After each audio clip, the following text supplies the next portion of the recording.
मैंने आप लोगों को अनमोल बेड में कुछ कहानियाँ सुनाई थी। अब जो बची कुची जो कहानियाँ हैं वो मैं आज आप लोगों को पूरी कर देती हूँ। आप लोग इसे ध्यानपूर्वक सुनोगे, ठीक है। मैंने इससे आगे बताया था आप लोगों को अनुकूल के बारे में, उसके रायचरण के बारे में और उसके बच्चे के बारे में। और इससे आगे मैंने ये भी बताया कि रायचरण को जब अनुकूल की पत्नी ने बाहर निकाल दिया तब से वो जब अपने घर चला गया तो उसकी जो पत्नी थी उसके एक पुत्र रत्न प्राप्त हुआ था, जिसके होते ही उसकी पत्नी क्या हो गई, मर गई, ठीक है ना। यानी कि वो चल बसी। अब इससे आगे वो मैंने ये भी बताया था कि उसकी जो रायचरण की जो विधवा बहन थी वह उसका लालन पालन करती थी। अब इससे आगे आप लोग सुनिए क्या होता है। इसके आगे रायचरण बालक को देखता तो विस्मय से भर जाता। बालक उसके नन्हे मालिक से मिलता जुलता था। उसका हाव भाव, चेहरा, रंग सभी कुछ नन्हे मालिक की तरह था। देखिए, आप लोग जानते हो कि कभी कभी ऐसा होता है जिसे लोग प्रेम पूर्वक पालते पोसते हैं, वो अचानक से उसकी निगाहों से दूर हो जाए तो उससे बहुत बड़ा एक तरह से बोल सकते हैं सदमा होता है।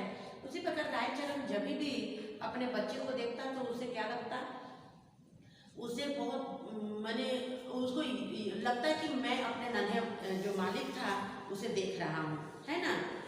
भगवान की इस अद्भुत लीला के आगे वह नतमस्तक हो गया तथा जी जान से बच्चे की सेवा में जुट गया। उसने उसका नाम रखा फलन। मैंने इससे पहले भी बताया था कि उस बच्चे का नाम, अपने बच्चे का नाम रायचरण ने फलन रखा था। जैसे जैसे फलन बड़ा हुआ वह बड़े आदमियों की भांति नखरे करने लगा। देखिए, छोटे घर में जन्म होते हुए भी जो रायचरण का बच्चा था वह बड़े की तरह और बड़े घर के जो घराने के लोगों की तरह बिहेव करने लगा या व्यवहार करने लगा। रायचरण उसकी हर जिद पूरी करता, किंतु फलन उससे कभी भी सीधी मुंह बात नहीं करता था। रायचरण उसकी इच्छा पूरी करने के लिए पत्नी के गहने बेच कोलकाता आ गया।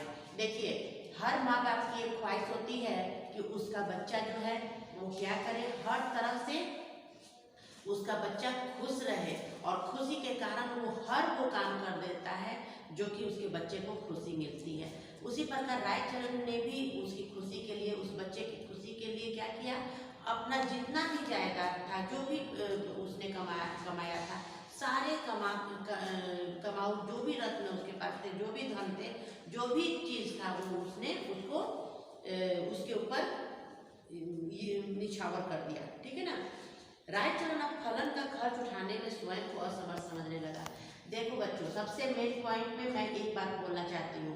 यदि घड़ा में या यदि ड्रम में, जो आप लोगों के घर में मौजूद होगा, जो ड्रम एक होता है, उस ड्रम में यदि पूरी चावल रखी जाए और वो चावल उसमें भरा ना जाए और उसमें से रोजाना हम लोग कुछ एक मुट्ठी चावल निकालते जाएं, तो वो हमारा जो खाली जो ड्रम है और एक भरा हुआ ड्रम है, तो भरा हुआ ड्रम क्या होगा, खाली हो जाएगा और जो खाली वाला ड्रम जो होगा वो भर जाएगा। तो उसी प्रकार रायचरण के पास तो कमाने के लिए कोई साधन नहीं था। उसके जो बची खुची जो जमीन जायदाद थी, उसके जो प्रॉपर्टी थे, वो सब बिक्री हो गए और उसी से वो अपने बच्चे का लालन पालन करता रहा। अचानक एक दिन एक विचार उसके दिल में आया। वह अनुकूल बाबू को ढूंढने चला। रायचरण उस स्थान पर पहुंचा जहां अब अनुकूल बाबू जज थे। देखिए, बहुत दिनों के बाद उसे अपना दिमाग में आया। देखिए, बोला जाता है जब आदमी को किसी प्रकार की बुद्धि नहीं चलती तो वो अपना बुद्धि लगाने का इस्तेमाल करता है। लेकिन उसने जो सोचा कि क्यों ना मैं अपने बच्चे की परवरिश जो है वो अनुकूल बाबू के लिए छोड़ दूँ, बच्चे की जो परवरिश है वो अनुकूल बाबू करें। इसलिए उसने पता लगाया कि अनुकूल बाबू है कहाँ। उसे मालूम हुआ कि जहाँ पर वो थे वहाँ पर वो जज के रूप में अब कार्य को कर रहे हैं। उनके और कोई संतान नहीं हुई, इस कारण पति पत्नी चिंतित रहते थे। देखिए, उनकी कोई संतान नहीं थी। एक जो संतान था, उनका बच्चा था, वही एक बच्चा उनका रह गया। उसके बाद एक ही संतान नहीं हुई। रायचरण सीधा अनुकूल बाबू के घर पहुंचा और उसके हाथ जोड़कर क्षमा मांगते हुए बोला, सरकार, आपके बच्चे को मैंने ही चुराया था। अब उसे आपके पास छोड़ना चाहता हूँ। उसके बाद उसके पास से ही उसका लालन पालन मैंने होना चाहिए। देखिए, सबसे पहली बात उसने ये बात तो कह भी दी और बता भी दिया कि अब मैं इसका ये नहीं ले पाऊंगा और मैंने आपके बच्चे को चुरा लिया था। देखिए, कभी भी किसी भी स्थिति में रहो, लेकिन कभी भी अपने ऊपर क्या नहीं लेना चाहिए, किसी चीज की बुरी बात नहीं काम नहीं करनी चाहिए कि मैंने ये किया था, जबकि ये काम मैंने नहीं किया, यानी कि रायचरण ने नहीं किया, उसके बावजूद उसने झूठ कहा। फलन को देखते ही अनुकूल बाबू की पत्नी पागल की भांति उससे लिपट कर फूट फूट कर रोने लगी।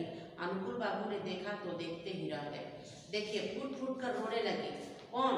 अनुकूल की पत्नी रोने लगी। क्यों रोने लगी? क्योंकि उसका बच्चा की तरह ही वह फलन जो है उसकी बच्चे की तरह ही देखने में लगता था, है ना।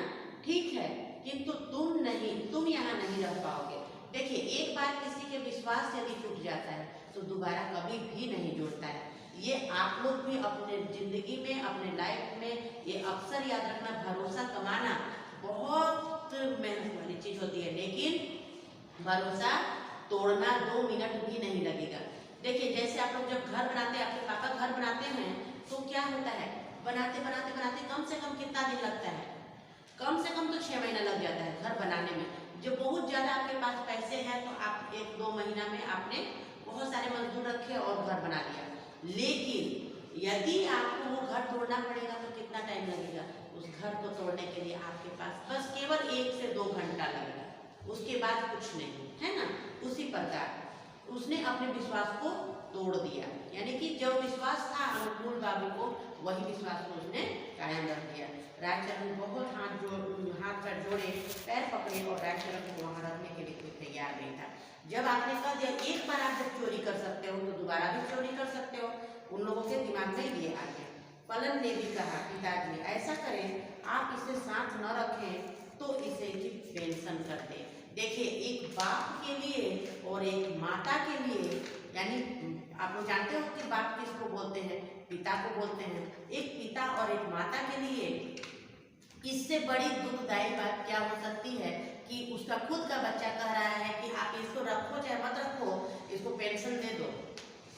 यानी कि जो बच्चा खुद का हो और वो बच्चा वो दूसरे को अपनाकर और उसको ही बुरा मानता है, तो इससे बड़ी बात क्या हो सकती है ना। तो फलन ने भी इस प्रकार से कह दिया। गुजारे लायक बहुत होगा, बच्चे ने कह दिया ये बात।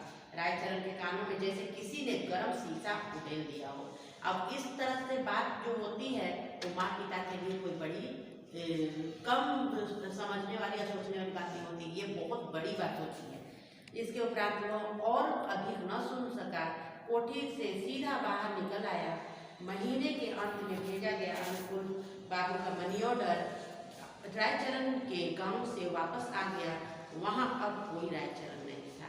देखिए बेटा, ये कहानी हम लोगों को बताती है कि हमारा जो जितना भी हम लोग अच्छे करते हैं, जितना भी हम लोग कुछ भी करें, लेकिन हमारा जो अपना बच्चा होता है, हमारे बच्चे की ही जो लालन पोषण में हमारा दिन गुजर जाता है और हमारे भरोसे पर ही हम लोगों पर किसी को भरोसा होता है, उसे 1 मिनट में 2 मिनट में तोड़ना कभी नहीं चाहिए। और साथ ही साथ और जो बच्चा होता है, बच्चा के लिए अपना और अपनत्व में कितना का महत्व होता है। जो बच्चा अपना है वो भी दूसरे की तरह होता है। मुझे लगता है कि आप लोगों को मेरी ये कहानी अच्छी लगी होगी, समझ